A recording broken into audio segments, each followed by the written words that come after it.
ニスモ R34GTR Z チューン。2004年に登場し、ニスモが持てる技術を全て注ぎ込んで送り出した最強のロードゴーイングカーだ。生産台数はわずか20台。そのプライスは当時のフェラーリなどと肩を並べる1700万円オーバー。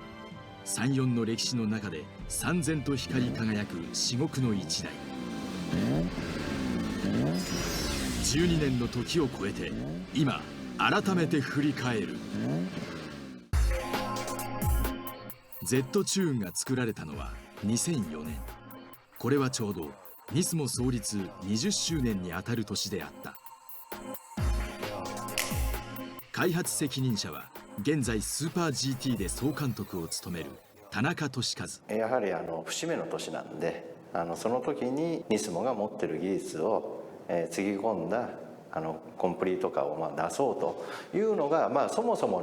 の企画の発端ですね。 2.8 リッターとなったエンジンの最大出力は500馬力。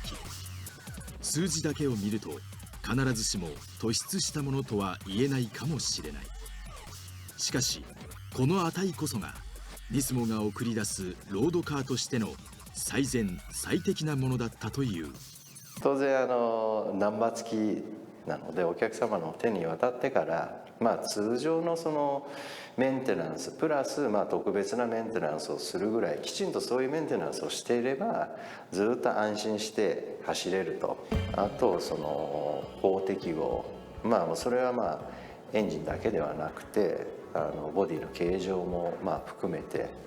ですけれども、パワーと耐久性、そして普段作り慣れたレーシングカーとは全く異なる法規制のもと、究極かつ完璧なロードゴーイングカーを送り出すためプロジェクトは始動したのだ。一番最初の Z チューンプロトっていう車はいわゆるそのレースカーを設計する部隊と一般の市販パーツを設計する部隊が一緒になって作ったんですね。 Z チューンの開発は1999年から始まった。数々のレースで培われたノウハウが最大限にフィードバックされることとなった。 Z チューンも最初のプロトタイプは、どちらかというとスーパー耐久の車に近い、車でしたし、そもそもサーキットで日本一取りましょうという、コンセプトでやっていたので、そこまでは全くモータースポーツの仕事と何ら変わらないぐらいの取り組みだったと思うんで、全く不安も何もなくやってたんですけど、ロードカーは本当に今回 Z チューンが初めてだったんで、それはかなり緊張感がありました。34が新車販売されたのは2002年まで。 Z チューンのベース車両には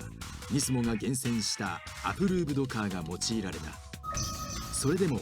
厳しい条件をクリアできる個体は少なかったという。結構その1台ごとに物の準備とか交換する部品が全く違うっていう状態なんで、そこのが一番気をつけてた。それを見落とさないとか。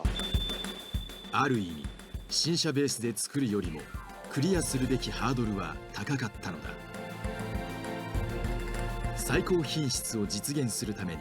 Z チューンは熟練のメカニックにより1台ずつ全てが手作業で作られていった。それはまるでワンオフのレーシングカーの製作工程そのものであった。潤沢に用いられたカーボン素材、これによりボディ剛性のアップと軽さを高い次元で実現させた。このノウハウこそ厳しいレースの世界を戦い抜いてきたニスモならではのもの。こちらはリアのトランクルームに熱圧着されたカーボンパネル。通常ならタワーバーで済ませるところだが、カーボンを一面に貼り付けることにより面と面でねじれを根本から防いでいる。ボンネットフードももちろんカーボン製だ。大きく開けられたエアダクトはエンジンの排熱に大きく寄与している。飾りではなく全てに意味がある形とデザイン、まさしく機能を追求したらこうなったというものなのだ。フロントブリスターフェンダーに開けられたダクトも伊達じゃない。ラジエーター上部に設けられた導風板は風を効果的に導くもの。カーボン製のプロペラシャフトはノーマルよりも5キロ以上軽く仕上げられている。2.8 リッターに拡大されたエンジンは N1 仕様をさらに合成アップした GT エンジンブロックが採用されている。パワーを受け止める足回り、